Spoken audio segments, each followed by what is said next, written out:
Now, you all know what CPR is, right? It's where they beat on your chest and breathe in your mouth and try and get your body back to life. Well, CPR is a useful thing in some circumstances.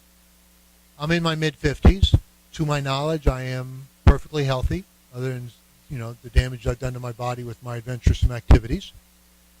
But if I fall over right now, dead, I hope that somebody here knows how to do some CPR and knows how to do it well, because I would really like for you to try and keep me alive until we can get me to the hospital and see why I died and see if there's something we can do about that and possibly restore me to some state of life.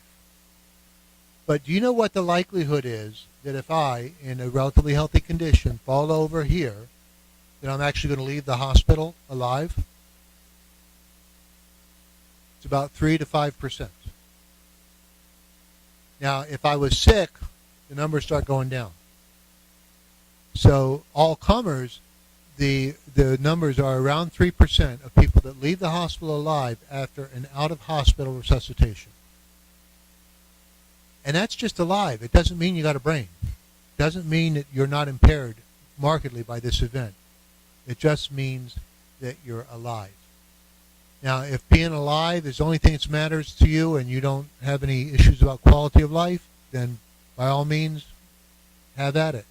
For me, if I got sick, had advanced chronic illness, I probably would be wanting to get a do not resuscitate order, because there comes a point in my life where if I fall over dead, that's a perfectly good place to leave me. Today is not that day, but there will come a day in my life where I presume that I will be thinking that's a much better situation. Certainly for our patients in hospice, there's very, very little reason to think about doing resuscitation on the people that enter into hospice care. They're already declared to be in the process of dying, and we know that death is coming. Sometimes it comes a little sooner or later than we expect, but we know it's happening, and it shouldn't be a big surprise when it does. So really the place for CPR being effective is in relatively healthy people that have an acute event happen. Because there's a reason that I fell over on the floor. I mean, I've never done that before. So if I fall over on the floor dead, something has happened. I either had a bad stroke or a heart attack, ventricular arrhythmia, something has happened. And that something doesn't go away simply because you happen to know CPR and manage to keep my body going and my brain perfused until the ambulance gets here. And that something may not be reversible. Plus, maybe you didn't do such a good job on your CPR.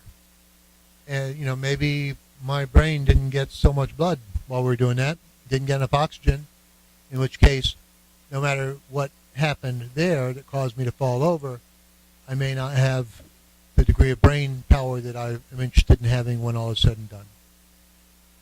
If you do not want resuscitation, that is a separate form, and it's an emergency response document. The living will is not about emergencies. If EMS comes to get you, take you off to the hospital for some reason, they're going to ask if you have a living will. But if you fall over on the floor, they're not going to be looking at your living will. Either you got a do not resuscitate order, or you do not. And if you do not, and it's not properly completed, then you are likely to get resuscitated, or they're going to make an effort at doing that.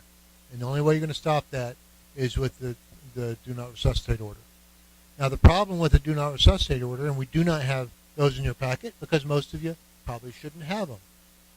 Because when you're able to get around and you're ambulatory, that document has actually got to be kind of stapled to your forehead or tattooed to your chest if you're not going to get resuscitated, because it's that document alone that will keep EMS from doing what they do.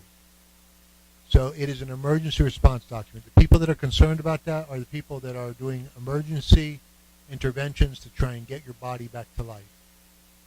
In the hospital, if you have an event where you die, as long as we exclude the post-operative suite, but if your heart stops in the hospital, you only have about a 20% chance of leaving the hospital alive. So CPR doesn't even work well in the hospital. Again, something bad has happened that has caused death to occur. And we can't just make all that go away by pumping on your chest and giving you some oxygen or breathing fluid.